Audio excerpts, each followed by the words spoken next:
Okay, our next speaker is Asheesh Lanba. He's a mechanical engineer with 15 plus years in research, teaching, and entrepreneurship. And he's an assistant professor of mechanical engineering and the director of research at the Composites Engineering Research Laboratory at USM. I hope I still have that right.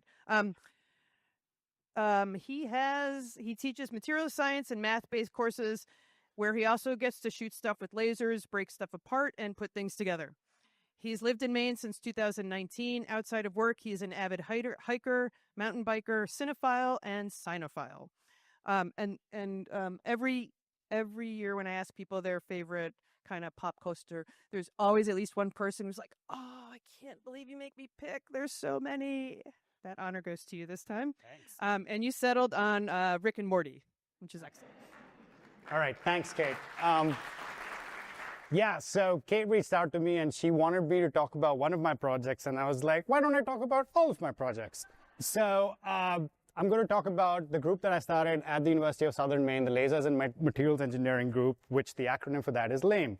That's what you get when you have engineering students decide what your group name is going to be. They thought I wasn't going to pick it, but I was like, as an engineer and our obsession with acronyms, I think this is amazing. So we did that.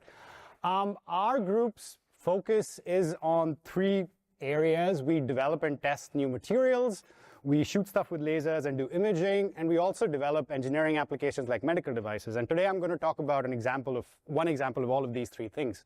So on the materials side of things, this is what Kate reached out to me to talk about. We've started a company based off of work that was done at USM called Stoke Plastics. Now, we know plastic pollution is a big problem facing humanity right now. In particular, we produce approximately 12 million metric tons of ocean plastic waste every year. And, we really need to do something to turn off the fossil fuel tap and reuse and recycle these plastics.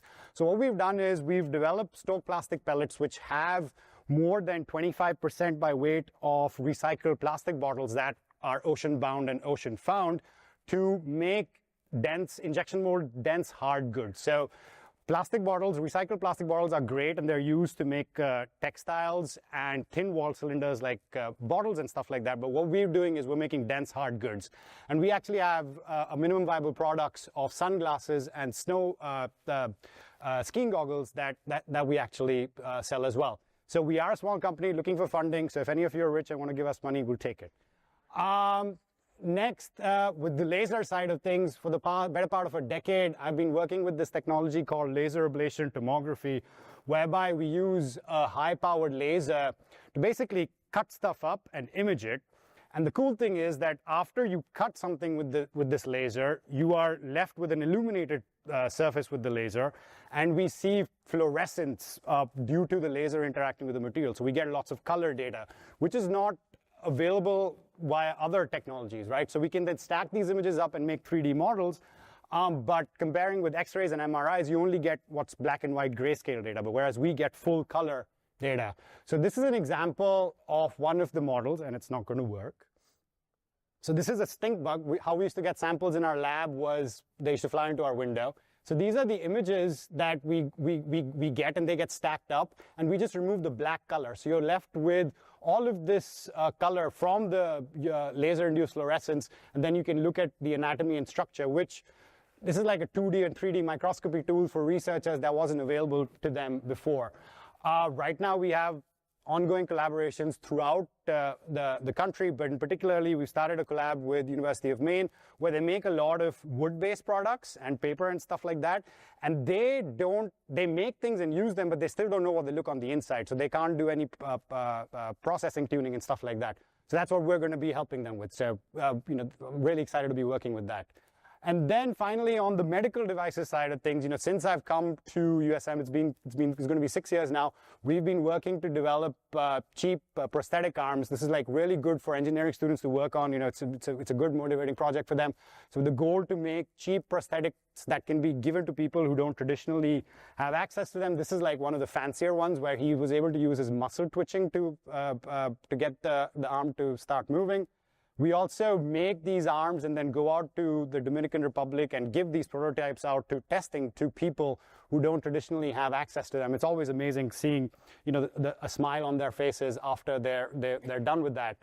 And then, yeah, we have a program where we do and give out arms. We're moving to a program where we are starting to do leg stuff as well. Unfortunately, leg stuff needs a lot more testing because it's worse for you if you fall down, whereas if you drop something, right? So, yeah, that's a snapshot of all that we have going on at USM. That's my email if anyone wants to get in touch with me, LinkedIn as well. And yeah, just wanted to give a shout out to what's really important, right? We're doing this for the future and all the good work. And a lot of acknowledgements for everyone that's made this possible. We are funded by the Maine Technology Institute, the Maine Economic Improvement Fund, the Maine Space Grant Consortium, NASA, NSF. So it's really important to, I'm very privileged to have come to the US and just been able to play around with things. So yeah, thanks.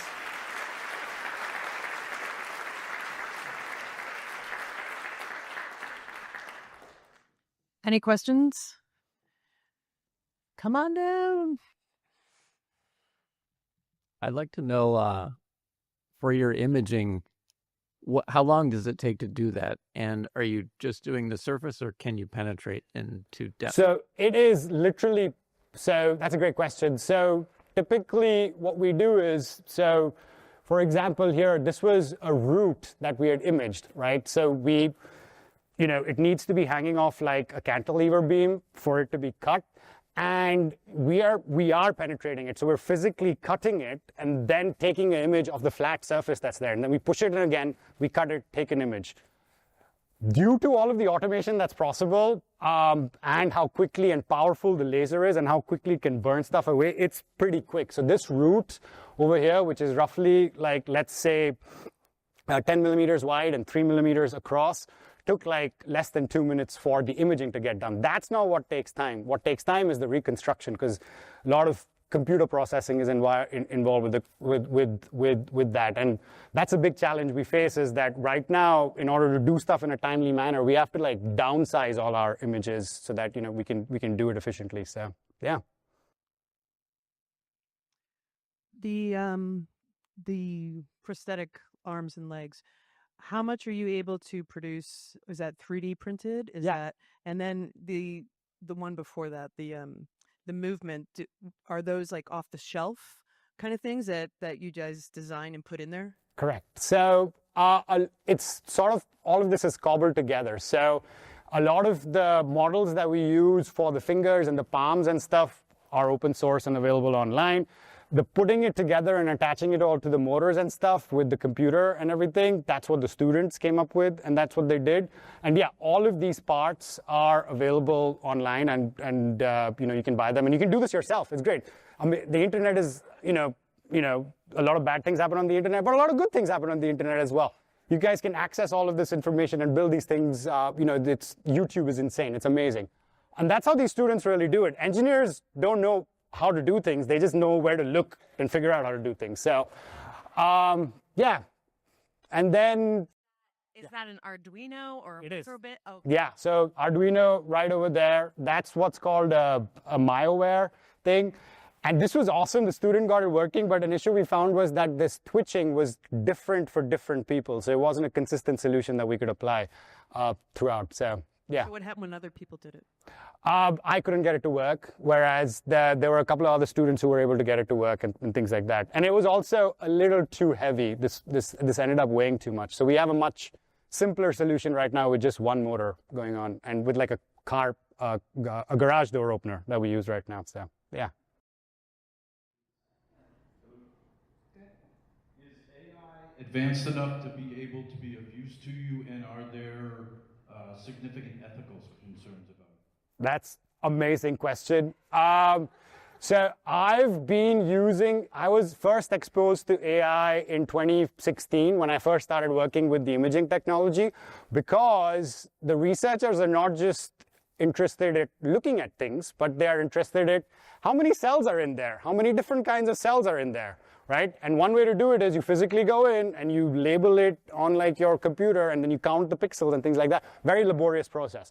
What we can do is we do that labeling for like 20 images and then give it to an algorithm which will then do it for the remaining 1,000 images and give us those predictions. And then we can actually start looking at trends and science and things like that. So yeah, I've been using AI for the longest time. It does need regulation 100%, but for me, I have no fear of AI. I think it's just a tool that we're all going to use to be more productive at what we do. I use ChatGPT all the time for my writing now, so it's awesome. So yeah. What are some potential real-world applications, like in medicine or in any field, of the laser technology? Yeah, that's a great question. So the biggest project that a collaboration that we have going on right now is with the University of Missouri. And they are basically trying to understand how across the decades, as soybean plants started producing, becoming more crop efficient, what was the underlying cause for that? So one of the causes that they want to study is the amount of water intake that they had over the decades. So they have these cultivars of these plants from across the decades that they've grown in their lab, and now we image for them and we quantify what's called the vascular bundles, which is basically the blood vessels of the plant, and that's information that they use. So we help them provide them with like parts of the puzzle, so to speak, with this tool. So yeah.